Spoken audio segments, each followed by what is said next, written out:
If you want your life to be successful, you will not let yourself do certain things because you're just no good at them. Once you get that picture down, then you can find the paths wherever the paths are. You're open-minded. The Holy Grail of investing. It's 3 pages long, and it explains basically this important thing, because when that epiphany happened to me and how I would do it, it changed everything. And it's so important for the average person who's listening. And let me explain why that is.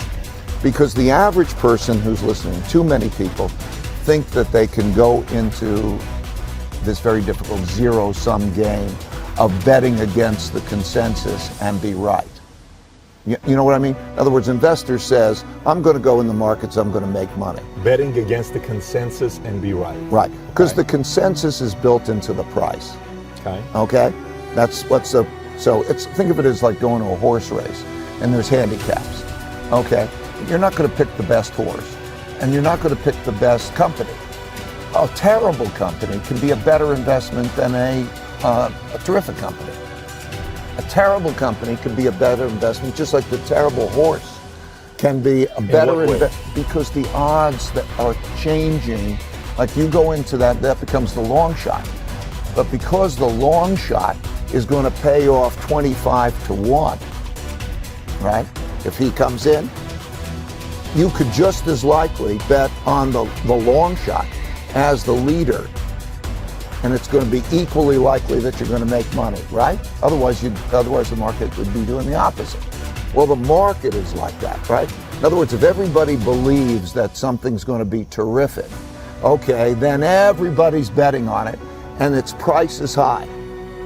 So it's not what's best necessarily. It's what's best relative to what's in the price, what's discounted. You know, everybody crashes, and then you're faced with that crash. And you either have an epiphany or you don't. You either walk off the field and say, hey, I don't want to do this anymore, and you give up on that, going after your audacious goals, or you gain really humility. You know, how do you feel that you're going to be wrong? And so I think that then that whole notion is, you know, to come back with the finding the smartest people I could find who disagree with me. Also, I'm in the investment management business that you have to bet against the consensus. Otherwise you can't make money because it's in the price.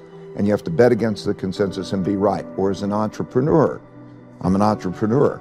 I had to bet against the consensus and be right. And so to gain that humility was the thing. So you either get off the field or you learn, right? The greatest tragedy of mankind, or the greatest tragedy of individuals who together make up mankind in their dealing with each other, is they have bottled up in their heads wrong opinions that they don't know how to stress test, because they think if it's in their heads, it's right, if they have an opinion. And it's so easy to get around that if you can think about, how do I go beyond that? So the reason I'm saying that is I love partnerships in which there's a back and forth and you knock things around and you get to the right answer, where there's open-mindedness and learning at the same time as there's the assertiveness as you're trying to figure things out together. In all relationships, in one way or another, you have to find out how you're going to make decisions. There are going to be agreements and disagreements, and you have to have the art of thoughtful disagreement. Now, people find their domains differently. Maybe somebody says, oh, okay, I'll take care of these things and you take care of that. I don't know. Some people, you know, the traditional household might say, okay, I'll take care of making the money out, and the man goes out and he makes money in the world, and then one woman says, I'll take care of the kids. We're not there anymore. But each role, I'm trying to say, in some way, you have to find out how to do the art of thoughtful disagreement. And it makes sense. And then also knowing what's good, what you're good at, and what you're not good at. It's a good thing to know what you're good at and what you're not good at. Meditation is the biggest gift that I can give anyone. And I would say more than anything, it is whatever reason for success I've had. Because it allows one back to the two U's. I'll clarify. What I mean is that in your mind, we think, what do you want? And the reality is, when you look at the neuroscience and psychology, that there are different parts of your brain that want different things. And so in the simplest sense, there is the logical part of your brain that you're conscious of. It's called the conscious. And you think you're being logical and you want to make those decisions. And then there's the subliminal, below the limbic system, part of the brain, which is the emotional. And it's not as conscious to you, but it has more of an influence on you than really the logical one. And so they're not aligned. And so when you're experiencing that pain, or let's say the ego, right, there were two main things. You got an ego barrier and a blind spot barrier. If you can get past your ego barrier and you get past your blind spot barrier, you can accomplish anything, because you also know that you don't have to do everything, you don't have to figure it out yourself. You can take in from other people the different ways to approach things in the best possible way. And so the realization that we all are really struggling with ourselves, and to think which is in control. Meditation helps to deal with the alignment of those two things, because both are valuable. In other words, intuition, imagination, the things we really love come from our subliminal us's, right? Our needs, whatever they may be. They come from here, that subliminal. They may be valuable. They may be damaging.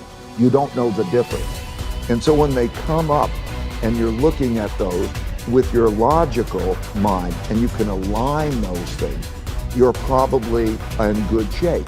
If you can do that alignment between the subliminal and the logical, and you can do that with other people, so that you can triangulate with other people and say, does that make sense?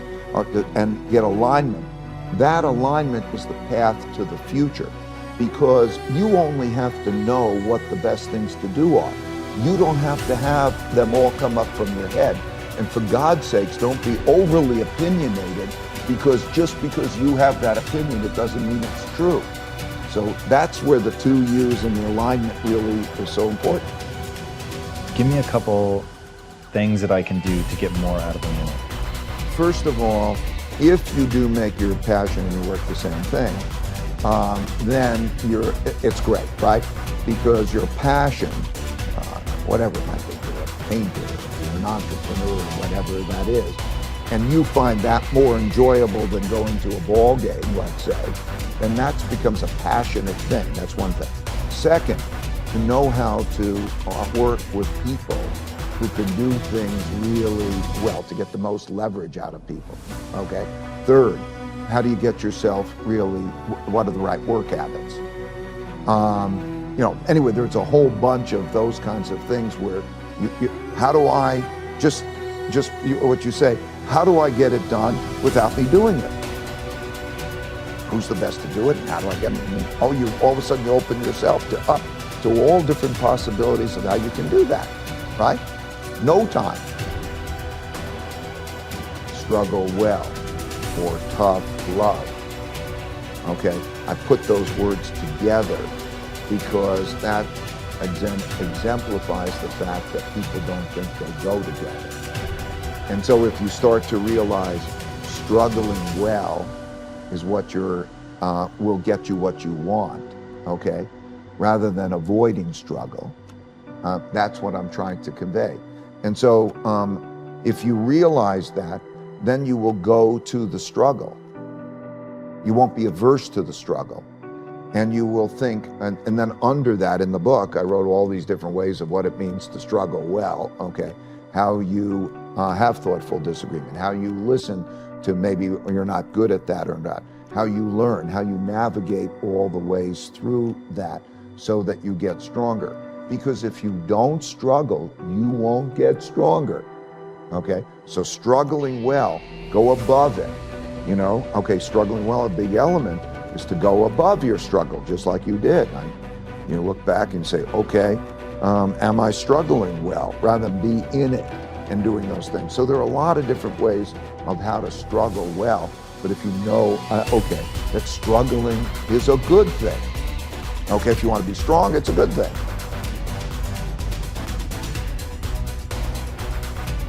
If you worry, you don't have to worry. And if you don't worry, you have to worry. Okay? Because what I mean is, if you're worrying about what can go wrong, chances are you will create the protections against that thing going wrong, and therefore that's good. And if you're not worrying about the things that are going to go wrong, then they'll probably, the things you never expect are going to come and hit you. Okay? And so it sounds counterintuitive. If you worry, you don't have to worry. And if you don't worry, you've got to worry. But what it means is that process of, okay, go to the thing, go to it, and enjoy it. View these things as puzzles. Your personality will change. You'll enjoy it, okay? Because life is a puzzle. It's a going through the jungle.